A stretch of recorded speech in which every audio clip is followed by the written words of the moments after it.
Hello guys, Dr. Rob Barrington here with some more nutritional information. I'd like to talk today about the right way to eat an orange and the wrong way to eat an orange. Let's start with the right way to eat an orange. The correct way to eat an orange that will do your health a world of good. It will provide you with vitamin C, it will provide you with fibre, it will provide you with flavonoids such as asparagine.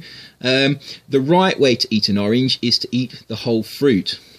Now, the reason that it's important to eat the whole fruit is because of the way the fruit is constructed and the way the sugars are contained within the cells. The cell walls of an orange and other fruits are made mainly of indigestible carbohydrates, including pectin, and these indigestible carbohydrates prevent when consumed, the human enzymes attacking the sugars within the cells. They certainly delay the process. So the end result of consuming a whole orange is a very slow trickling of the sugars within the orange into the blood.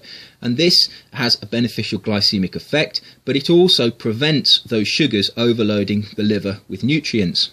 When the liver becomes overloaded with nutrients, in other words, when we push a lot of sugar into the liver at the same time, the liver shifts its metabolism from one of resynthesizing glycogen to one of synthesizing fatty acids.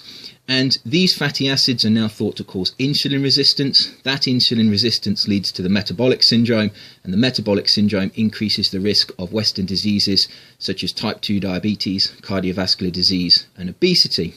So eating the whole fruit is important because it affects the liver positively. It has a positive glycemic effect, and we prevent this liver overload syndrome that is common if we consume a Western style diet devoid of fibre. And it's really the fibre content of the fruit that is providing this protective effect.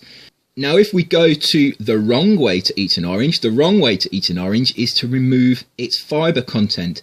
If we remove the fibre, we are removing the barrier that prevents our digestive enzymes accessing the sugars. We are removing the barrier that prevents the sugars entering the enterocytes, and we are overloading our liver with sugar because the sugar will enter the blood very rapidly. That sugar will pass to the liver. A lot of it will be fructose. It will pass down the de novo lipogenesis pathway and create these fatty acids, which will lead to the metabolic syndrome.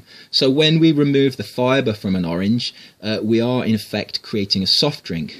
Commercially available orange juice is a great example. We have there the sugars from an orange, we have the liquid from an orange, the water, but we have no fibre. Now, the nutritional literature is quite clear on this. A number of studies have compared people who drink fruit juice with those who drink soft drinks, and biochemically there is no real difference between consuming a fruit juice and consuming a soft drink.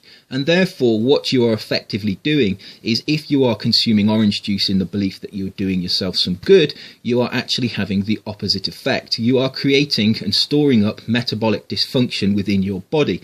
The more orange juice and the more fruit juices you consume, the more metabolic dysfunction you are likely to cause in your body.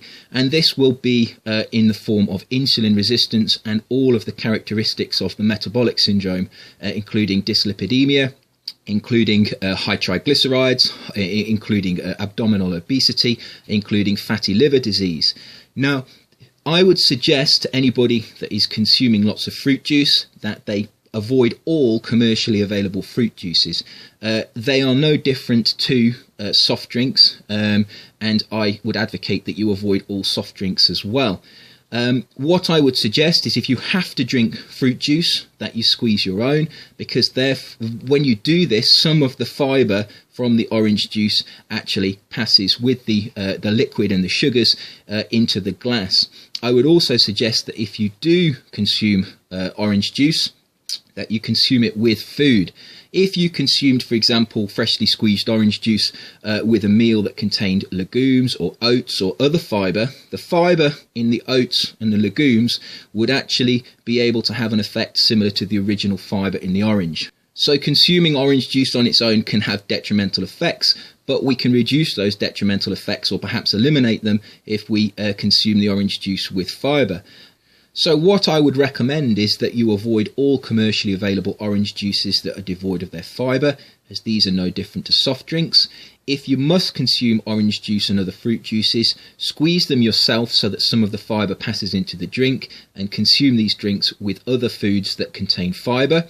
However, the best way to consume an orange is the way that nature intended, in its whole form.